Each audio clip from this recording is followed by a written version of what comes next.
Bom, olá a todos. Eu Olá, sou Devaney Bacarin, sócio da Rogers Bernstein para Life Science e Healthcare. Esta é mais uma edição do programa nosso Rogers Talks. Hoje eu entrevisto o presidente executivo do Sindusfarma, velho companheiro da indústria farmacêutica, Nelson Mussolini. Nelson, vou ler a biografia dele, extensa experiência dele no setor. Ele é advogado de formação, tem mais de 30 anos de experiência na indústria farmacêutica, desempenhou diversas funções executivas em grandes empresas multinacionais e nacional. Começou sua carreira na empresa farmacêutica Fontoura White, ainda estudante de Direito. Na Novartis, onde por mais de 10 anos ocupou o cargo de diretor estatutário da empresa, participou ali de vários projetos destinados a incluir produtos em programas de medicamentos inovadores e excepcionais no Ministério da Saúde. Também teve a coordenação e negociação política de projetos para instalação de planta no Brasil, inclusive na Novartis, à época, teve uma planta de vacinas. Trabalhou recentemente na Eurofarma como vice-presidente corporativo e tem ainda grande experiência em associações da indústria farmacêutica. Ocupou o cargo de presidente da ABMIP, que é a Associação Brasileira da Indústria de Medicamentos Isentos de Prescrição. No Sindusfarma, ocupou anteriormente a atual função vice-presidente e assumiu a presidência em 2007 e 2008. Foi membro do conselho de administração da Febrafarma e da Interfarma, onde costumava desenvolver vários trabalhos na área política com os governos estadual, federal e também municipal. Foi membro do conselho de administração do Ético, Instituto de Ética Concorrencial, e auxiliou na implementação do programa de combate à sonegação de impostos e concorrência ilegal no setor farmacêutico. Ocupou o cargo de vice-presidente da Câmara de Comércio Suíço-Brasileira. Participou de vários eventos políticos em conjunto com a Embaixada da Suíça em Brasília, auxiliando na criação do Parlamento Suíço Brasileiro. Nelson, obrigado aí pelo tempo e pela possibilidade de falar conosco sobre o setor farmacêutico. é um prazer, Devaney, estou à sua disposição. Vamos lá. Vamos lá. A primeira pergunta, natural, porque nessa época de coronavírus, muitas empresas têm feito um trabalho social relevante, e principalmente para as camadas menos favorecidas. Pelo seu natural impacto social, você pode citar algumas das ações da indústria farmacêutica? Então, os associados do Sindusfarma, eles fizeram uma série de ações que vão desde a distribuição de medicamentos até contribuições financeiras para os governos do estado de São Paulo e para o governo brasileiro. Empresas como a Johnson Johnson está fazendo até hoje uma série de ações, a Eurofarma fez doações extremamente importantes, chegou a doar quase 28 milhões de reais em medicamentos para santas casas, exatamente para aquelas entidades que têm mais dificuldade financeira na aquisição dos produtos necessários ao desenvolvimento da saúde. Tá? O próprio Sindusfarma, né, que tem uma despesa muito alta com viagens e hospedagem em Brasília, tudo que nós esse ano não gastamos, eu propus à diretoria do Sindusfarma da gente fazer uma ação social e nós fizemos uma contribuição ao Fundo de Solidariedade do governo de São Paulo e doamos 1.100.000 reais, que correspondeu a 10 mil cestas básicas que nós entregamos na periferia de São Paulo, que alimentam mais ou menos 40 mil pessoas durante um mês. É uma cesta básica com muito mais proteínas, desenvolvida pelo pessoal do Einstein, em parceria com a Comunitas, que é uma entidade muito séria na distribuição de ajuda social. Né? Eu não tenho a mínima dúvida, a indústria farmacêutica tem um papel relevante já na área de saúde e já tinha e sempre teve um papel muito forte na área social. É um dos pilares do nosso negócio, é uma atenção grande para a área social. E nesse momento não havia de ser diferente. Ótimo. A economia brasileira vai sofrer uma grande queda esse ano. Está se falando em 7, 8%, em razão da pandemia, mas também por questões estruturais. Entretanto, a indústria farmacêutica, ao contrário de outros segmentos, apontou até abril um crescimento contra o ano passado de 6,6%, segundo a imprensa, pelo menos. Esse crescimento é sustentável, é homogêneo, ou existem diferenças dependendo das classes terapêuticas em que cada empresa atua? E também aproveito e pergunto sobre custos de produção com essa elevação do dólar. Então, vamos lá. Efetivamente, a indústria farmacêutica tem tido, nos últimos 10 anos, um crescimento muito sustentável. Nós estamos crescendo a média de 10, 12% ao ano nos últimos 10 anos. Esse ano vai ser um pouco mais difícil, mas a gente vai ter um crescimento. O crescimento que nós temos, ele tem uma base muito clara, porque a sociedade vai envelhecendo e, com isso, consome mais medicamentos, né? Sem dúvida nenhuma, alguns ramos da área de medicamentos esse ano foram impulsionados, né? A área de vitaminas, por exemplo, foi muito impulsionado, produtos para problemas respiratórios também, mas de modo geral, você não tem um grande destaque. Tirando vitamina no mês de março, tá, que houve um destaque muito grande para vitamina C, vitamina E, vitamina A, tá, né, não há uma grande disparidade, para assim, determinado produto cresceu mais ou menos. Óbvio que, por exemplo, agora anestésicos, está havendo inclusive um problema de falta de anestésico diante do crescimento que teve. Nós tínhamos 3.000 leitos no país e, de repente, passamos a ter 12.000 leitos de UTI no país. E esses leitos de UTI usam anestésicos. Então, triplicou, quadruplicou o consumo do produto, quando a produção, você conhece bem a produção farmacêutica, é diferente da produção de uma padaria. Não adianta mais pôr o fermento, que não adianta, que o pão não cresce. No nosso caso, você montar uma fábrica, por exemplo, de anestésico, de injetável no país, você gasta no mínimo, na melhor das hipóteses, 36 meses, né, para obter todas as aprovações e para pôr a fábrica para funcionar, porque é muito risco ter esses produtos aqui no Brasil. Então, de fato, o crescimento, eu acredito que vai ter, o Sindusfarma entende que a gente vai ficar no crescimento entre 6% a 8% no ano. Pode ser até que seja um pouco melhor, vai depender de como vai funcionar a partir de setembro o país, se o país realmente vai funcionar. Nós estamos tendo um pouco de problema nos tratamentos nos tratamentos e cirurgias eletivas, né? Porque parou de se fazer essas cirurgias e muitos tratamentos as pessoas estão deixando de fazer, inclusive tratamentos oncológicos, o que é um problema sério para o nosso país. Eu tenho dito, inclusive nas entrevistas que eu tenho dado, do risco de nós termos um pouco mais à frente a pandemia da pandemia, porque na hora que todo mundo voltar para os hospitais, a gente não vai ter leito para tratar todo mundo nos hospitais, então a gente vai ter dificuldade de tratar as pessoas, então tem que tomar muito cuidado com isso. Quanto aos custos, efetivamente, Devaney, nós tivemos problemas seríssimos de custo. Para você ter uma ideia, no último reajuste de preço que nós tivemos, foi aquele que tinha ocorrido o ano passado, em março de 2019, o dólar estava a R$ 4,03. Hoje deu uma diminuída, mas o dólar bateu R$ 6. Então você imagina, e você trabalhou muito tempo na indústria, você sabe o peso que tem o dólar nos nossos negócios, né? 95% da matéria-prima utilizada no Brasil, ela é de origem importada. Além do custo em dólar, houve um problema sério mundial de falta de matéria-prima. Então, a matéria-prima subiu de preço. Nós temos casos de matéria-prima, uma losartana, por exemplo, que é uma matéria-prima simples para hipertensão arterial, ela duplicou de preço em menos de 30 dias, em dólares, né? Então, nós tivemos o impacto do dólar de quase mais de 40%, nós tivemos o impacto forte do custo de matéria-prima, e para fechar o quadro, que já não estava muito fácil, os fretes aéreos, esses aumentaram de forma astronômica. 1 quilo de produto trazido da Ásia para o Brasil chegava a custar $2 o transporte. Com a pandemia, passou a $15 o quilo de transporte da Ásia para cá. Por quê? Porque o transporte de carga aéreo ele é subsidiado pelo passageiro.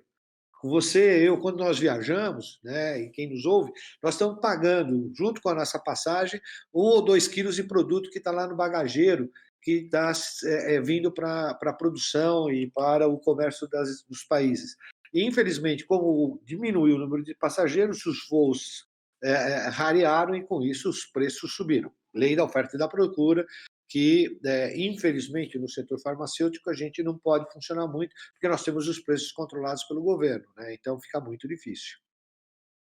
Esse é o ponto chave, né? Que os preços são, acho que é um dos poucos setores que o preço ainda está sob controle do governo. Cada ano a CEMED vai lá e anuncia um valor com fórmulas ainda complexas, né?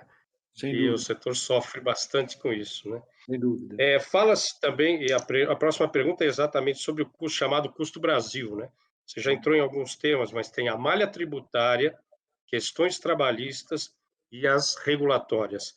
O que o setor de tecnologia de ponta, como a indústria farmacêutica, precisaria para ter mais investimentos, por exemplo, em fabricação local? A gente sabe que muitas multinacionais fecharam suas plantas daqui, e também tem o problema da pesquisa clínica, que tinha desafios enormes, e principalmente a geração de empregos, né? Então, como esse chamado custo Brasil afeta, e o que nós precisaríamos ter para o setor realmente deslanchar e atrair investimentos? Eu vou dar só um exemplo de uma empresa que tinha uma produção aqui na cidade de São Paulo, fechou a sua produção e transferiu para a Espanha, ou seja, ficou isso no final do ano passado, tá? Antes da pandemia. Agora vai ter uma mudança muito grande, eu não sei como é que vai ficar.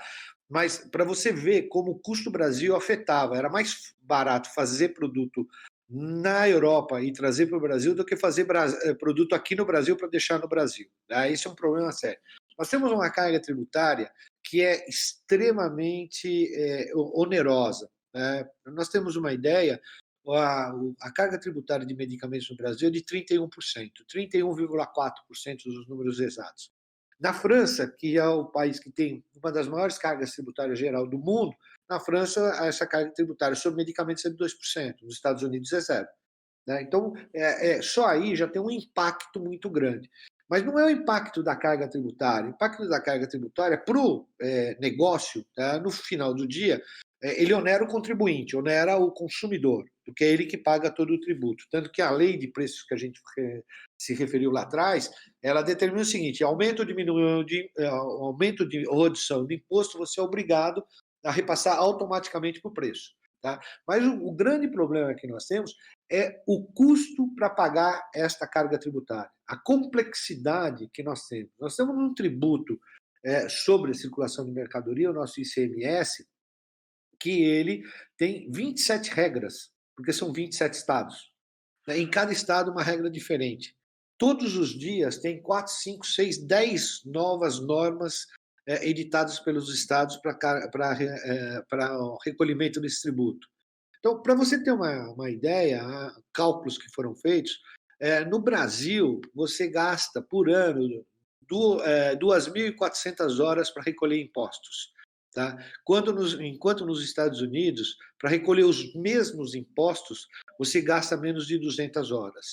Né? Então, é uma coisa absurda. Outro dia eu estava conversando com o Gerdau e ele estava falando que ele tem uma operação nos Estados Unidos do mesmo tamanho da operação dele aqui no Brasil. Nos Estados Unidos, ele tem 2,5 pessoas para cuidar de toda a área tributária, inclusive imposto de renda, da companhia dele. Aqui no Brasil, ele tem o departamento fiscal dele com 250 pessoas. Tá? Você vê o grau de complexidade. E aonde vai isso? Vai no custo do produto, vai na rentabilidade do produto. Isso gera um monte de problema. Quanto às regras regulatórias, efetivamente a indústria farmacêutica acho que é uma das poucas que não reclama das questões de Anvisa. Nós entendemos que cuidar de pessoas precisa realmente de regras regulatórias extremamente bem colocadas, bem definidas, claras e complexas. A gente sabe disso. Isso acontece na FDA, acontece na EMA, acontece em todos os países.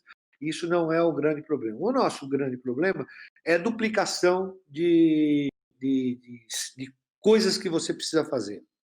Veja só, nós temos uma regra de patente no Brasil, nós temos o INPI que olha a patente do produto e tem a Anvisa que tem que dar uma autorização para você patentear seu produto. Mas se o INPI já olha isso, por que que a Anvisa precisa olhar isso?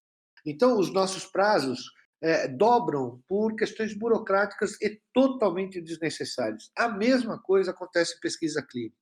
O Brasil é um país que tem tudo para ser um exemplo mundial em pesquisa clínica. Nós temos um monte de doentes virgens de tratamento que nunca foram tratados, então são objeto de pesquisa extremamente interessante, os indivíduos de pesquisa inteiramente, totalmente muito interessantes. Nós temos centros de pesquisas como o Hospital do Coração, Einstein, o Complexo do Rio Grande do Sul, Nossa Senhora da Conceição, Rio de Janeiro, com Biomanguinhos, Farmanguinhos. Nós temos centros de pesquisa no Brasil extremamente bem preparados. Nós temos médicos pesquisadores de altíssimo nível no Brasil. Aí você me pergunta, mas por que nós não temos um. Então, por que a Argentina, que é menor, tem mais pesquisa que o Brasil? Por que o Canadá tem mais pesquisa que o Brasil? Porque nós temos uma complexidade muito grande para aprovar uma pesquisa no Brasil. Tá?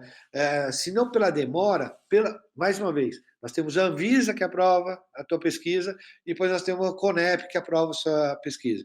Nós temos os CEPs que aprovam as pesquisas, depois vão para a Conep e a Conep tem que olhar. Ou seja, nós duplicamos, triplicamos serviço que vai, no final do dia, para o custo do produto. Tá? E não é custo do produto, é custo do Brasil, porque você deixa de investir no país, porque é tão complexo aqui que você fala, para que eu vou investir aqui quando eu posso fazer uma coisa muito mais simples, ou na Europa ou nos Estados Unidos, tá? Ou mesmo na Ásia, que é muito mais simples. Tá? Eu me lembro bem de quando a Novartis quis fazer um programa no Amazonas para olhar a biodiversidade do Brasil. Deu tanto problema, fomos para a imprensa, bateram forte na Novartis, onde já se viu, está querendo roubar o patrimônio genético do país, um alarde. No mesmo momento, Singapura visitou a Basileia, né, onde está a central, a matriz da Novartis, e ofereceu ao conselho da Novartis para montar o laboratório que queria montar aqui no Brasil, montar lá em Singapura, porque está no mesmo paralelo, então região tida como tropical, para doenças tropicais. Tá? Eles montaram um laboratório que foi dirigido por um prêmio Nobel, tá? Com investimento na época de quase 5 bilhões de dólares pela Novartis. E esse investimento não veio para o Brasil só por causa da burocracia do nosso país. Então, nós perdemos excelentes oportunidades. E olha, eu estou falando de coisa que aconteceu há 20 anos atrás. Tá? E se você olhar nesses 20 anos e falar assim, mas mudou muita coisa, Mussolini? Não, Devaney. Infelizmente, nós ainda enfrentamos uma série de problemas com a nossa burocracia, ou, como eu chamo, burocracia, que realmente atrapalha o desenvolvimento do nosso país. Realmente. Nos últimos anos, a indústria de pesquisa tem se concentrado em segmentos muito inovadores, como o tratamento de doenças raras, com as chamadas drogas órfãs, grandes lançamentos em oncologia, que têm revolucionado as perspectivas para os pacientes, além de doenças do envelhecimento, como Alzheimer e osteoporose. Com as pesquisas que vemos agora em relação às vacinas, podemos considerar que haverá mais um salto na biotecnologia, com novos avanços aumentando a expectativa de vida? Então, eu não tenho a mínima dúvida que biotecnologia é a bola da vez, entendeu? E não só de agora, mas se você olhar uma série de produtos, os produtos com maior potencial de crescimento já na indústria farmacêutica são os produtos biológicos. Tá? Então, todos os MABs que você tem por aí, todos os produtos de oncologia, e a gente vai chegar num patamar muito mais efetivo. Acho que poucos produtos sintéticos vão ter futuro e vão ser desenvolvidos. Acho que os produtos biológicos eles têm uma característica muito boa, porque eles trazem muito menos efeito colateral. Tá? E hoje o que se procura quando você estuda um produto efetivamente a segurança do produto é um fator extremamente importante. Ele pode ser tão eficaz quanto um produto que está no mercado, mas ele não pode ser menos seguro. né? Se ele for menos seguro, ele não é lançado. Então, hoje, as companhias investem bilhões de reais, bilhões de dólares, na procura de medicamentos muito mais seguros. Sendo que, efetivamente, ficou muito mais difícil você registrar um produto. Tá? Eu tenho certeza que ácido acetil salicílico, que nós usamos até hoje, se fosse passar pelos crivos da agência reguladora agora, teria grandes problemas para ser aprovado, entendeu? Então, nós precisamos fazer testes e mais testes, estudos e mais estudos. E com isso, sempre aumenta, né, o custo de desenvolvimento de produtos. Em razão disso, as companhias estão investindo, sim, em produtos que trazem um valor agregado muito maior, né, que tem um preço final, que são os produtos da alta complexidade. Temos que tomar muito cuidado com isso, muito cuidado com isso. Eu tenho discutido muito isso, nós temos um grupo que discute isso dentro do Sindusfarm, por exemplo, como que os governos vão arcar com o custo de um produto que custa 2 milhões de dólares o tratamento de uma pessoa. Né? Saúde não tem preço, e eu sempre digo isso, mas tem custo, e custo alto. Né? Então, a gente precisa ver como que nós vamos conseguir conciliar as necessidades das pessoas com os custos de produção desses produtos que são os produtos tailor-made. Então, é um produto que vai ser feito exatamente para o Nelson Mussolini. Tá? Pega o sangue dele, mexe com o sangue dele, faz modificações moleculares com o sangue dele, faz um tratamento biotecnológico nele e cura o Nelson Mussolini.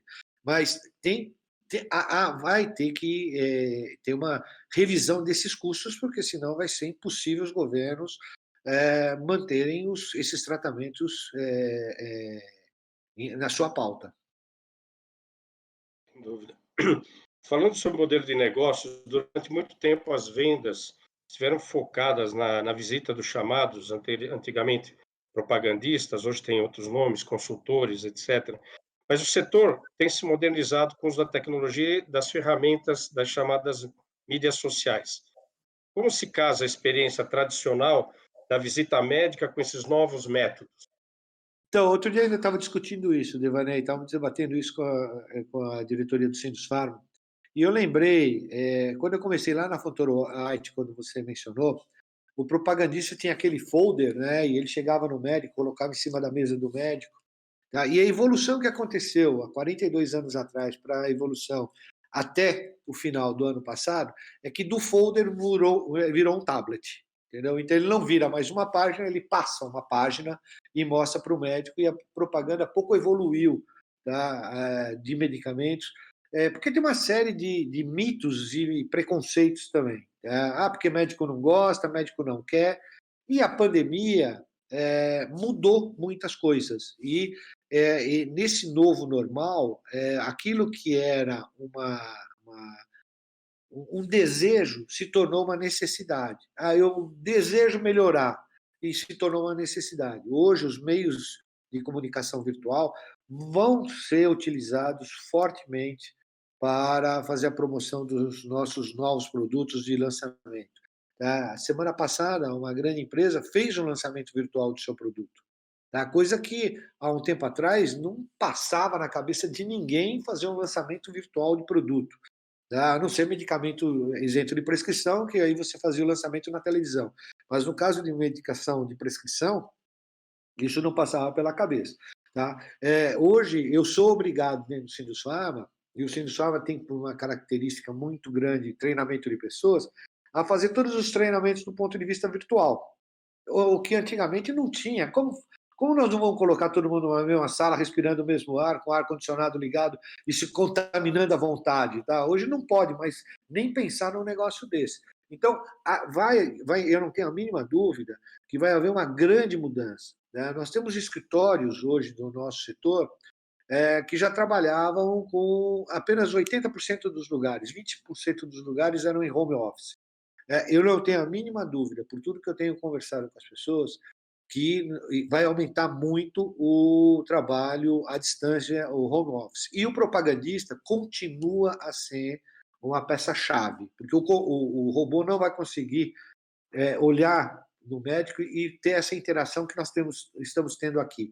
Tá? Porque, por mais complexo que seja a inteligência artificial, não vai conseguir substituir o olho no olho, a conversa aberta do homem com o homem, não o homem com a máquina. Então, eu tenho certeza que vai haver uma necessidade de especialização dos nossos consultores, dos nossos propagandistas, mas que precisam sim aprender a trabalhar com essas novas ferramentas que estão à disposição, né? E a gente tem visto que isso tem surtido já algum efeito, algumas empresas mais adiantadas que a outra, mas eu duvido que a gente tenha, daqui a 5 anos, o batalhão de pessoas visitando médicos como nós temos hoje. Eu acho que isso vai mudar muito. Inclusive, os médicos mais tradicionais, eles já estão usando o celular como uma forma de conhecimento, de transmissão de conhecimento e de absorção de novos conhecimentos. Em termos de... Oi? Mais alguma coisa? Não, isso. Em termos de recursos humanos, qual a visão sobre as competências que devem ter os líderes da indústria farmacêutica face aos novos desafios? A liderança à distância, por exemplo, com mais gente em home office, mas não só isso. Eu me lembro no meu tempo inicial, o gerente geral, o presidente, era uma pessoa quase inalcançável, né? Ele tinha até o seu toalete próprio. A gente não via o presidente, né? Era geralmente um gringo, né, que a gente não tinha contato, o máximo a gente falava com o diretor de marketing, né? Então, muita coisa mudou desde então, mas como é que você vê os talentos que serão necessários, as competências necessárias para essas novas etapas? Então, a relação interpessoal vai ser extremamente importante. No passado não havia esse negócio. O chefe mandava e você fazia, tá? Era ponto final. E assim, eu tinha um presidente, logo que eu comecei na Ciba-Geigy, um presidente que ele marcava a reunião para as 8h05, tá? Se você chegasse às 8h06, você ficava sentado no corredor numa cadeira para todo mundo ver que você chegou atrasado, né? Então ele trancava a porta, tá? Então era tudo uma mão de ferro que hoje, no mundo atual, você não tem mais condição de fazer isso. Então as competências de relacionamento, de aceitar um pouco o outro, de ouvir bastante, tá? É extremamente importante. Então, eu não consigo ver hoje um líder que não sente com o seu time, agora não dá mais para fazer isso, mas no refeitório, para almoçar com ele, para sentir a temperatura de todas as camadas da sua organização. Então, acho que vai ser extremamente importante esse relacionamento. E não é um relacionamento falso, entendeu? Porque teve uma época que os grandes líderes faziam um relacionamento muito falso. Você com certeza passou por isso, o cara cumprimentava todo mundo, mas depois corria no banheiro para lavar a mão, porque tinha nojo, porque cumprimentou o peão de fábrica, entendeu? Eu acho que não, isso é diferente. Outro dia eu estava conversando com um presidente de companhia, e não é um presidente da jovem guarda, não, é um presidente da velha guarda, que ele pegou e foi para a sua fábrica. Os escritórios não estão trabalhando, mas as fábricas estão trabalhando. Ele foi na fábrica e ficou na fábrica, tá? Para mostrar para todo mundo que efetivamente ele estava ali com o time. Então ele estava ali com o carregador, ele estava ali com o manipulador, ele estava trabalhando para fazer esse tipo de coisa, tá? Então, sem dúvida. Bom, a gente está chegando ao... Pois não? Sim, Complementa? pode falar, pode falar. Nós estamos chegando ao fim da entrevista. Eu queria ver se você tem mais algum comentário importante sobre o setor e sobre as perspectivas. Você deu uma dimensão muito importante aí, a biotecnologia, a inovação terapêutica. Você falou até do tratamento individualizado, né, que realmente eu já ouço isso também nos meus tempos de biotecnologia. E então vai vir modificações que... Você acredita mesmo numa vida de 150 anos? Então, eu não tenho muita dúvida que vai haver uma série de alterações. Eu digo isso. Eu, quando comecei na indústria farmacêutica, né, logo depois que eu saí da Fonter White, que a Fonter White era uma empresa muito especializada em medicamentos, eu fui para um grupo como o Ciba-Geigy. A Ciba-Geigy tinha defensiva agrícola, tintas e anilinas, plástico, medicamento, semente e saúde animal, tá? E as empresas foram se especializando, né? Primeiro vendeu a parte de química fina, depois vendeu a parte de saúde de plantas, né? A parte fitoterápica, fitotóxicas, venderam todos os produtos de saúde vegetal, depois venderam foram se especializando. Hoje a Novartis, por exemplo, é só saúde humana, Né? Já na saúde humana, já tem um forte braço para a oncologia e está abandonando o primary care.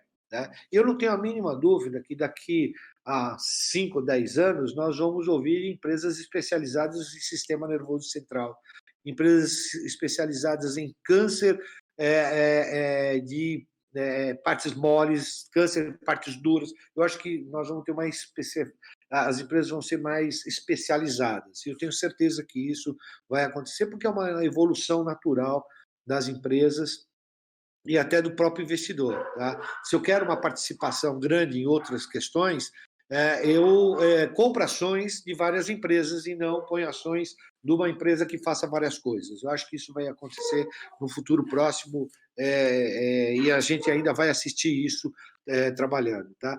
A grande questão que eu vejo é que o custo para fazer tudo isso. Eu acho que esse é o modelo. A gente tem discutido muito, inclusive com o governo, de como arcar com todos esses custos, Devaney. Eu acho que as empresas vão ter que tomar muito cuidado até para poderem sobreviver. Né? Mas eu não tenho a mínima dúvida. Né? Eu digo que a ciência farmacêutica, a indústria farmacêutica, ela é aquela indústria que dá todo o arsenal para que os médicos possam tratar de nós. Né? Eu e você não estaríamos aqui, porque em 1958 a expectativa de vida do brasileiro era de 49 anos de idade. Né? E com o desenvolvimento da indústria farmacêutica, com o desenvolvimento que nós tivemos da medicação com baixo efeito colateral, da medicação com maior segurança, nós dois estamos aqui, com certeza temos no mínimo, mais 8 anos pela frente de trabalho. Né? Acho difícil que daqui 20 anos uma pessoa com 80 anos de idade possa se aposentar. Tá? Não é que ela não vai poder se aposentar, é que ela não vai querer se aposentar, porque ela vai ter fôlego e vai ter qualidade de vida para continuar trabalhando. E para terminar, eu não tenho a mínima dúvida, eu tenho colocado isso em todas as entrevistas, em todas as conversas que eu faço, desde conversas que eu participo nos grupos dos meus filhos, que é dessa indústria que vai sair a solução desse caos que nós estamos passando. É a indústria farmacêutica, quer através de um medicamento que vai tirar as pessoas de dentro das UTIs, quer através de uma vacina que vai evitar que as pessoas vá para uma UTI, nós vamos ter uma qualidade de vida boa e é da indústria farmacêutica que vai sair o lado bom de toda essa história. Fantástico. E o partido da sua paixão, né? Nós estamos mais ou menos na mesma época do setor e eu não tenho a menor dúvida disso e a contribuição que nós damos a essa expectativa de vida é fantástica e é até interessante o que você mencionou sobre estudos clínicos, porque realmente, se a insulina lá na década de 20 tivesse passado pelos ensaios de hoje, aquela insulina que ainda era animal, talvez tivéssemos dificuldade para registrá-la, né? E hoje a gente vê os cuidados e o avanço da expectativa de vida. Nelson, um prazer sempre falar com você. Obrigado pela entrevista para o Rogers Talks e vamos manter contato. Obrigado por tudo. Marina, para mim foi uma honra, Ivanei, poder participar de um trabalho com você. E, por favor, conte conosco, conte com o Sindusfarma naquilo que for necessário para a gente continuar entregando à população saúde em caixinhas. Tá ok? Muito obrigado. Tá bom, um abraço grande. Tchau, Um tchau. abração. Obrigado, Ivanei.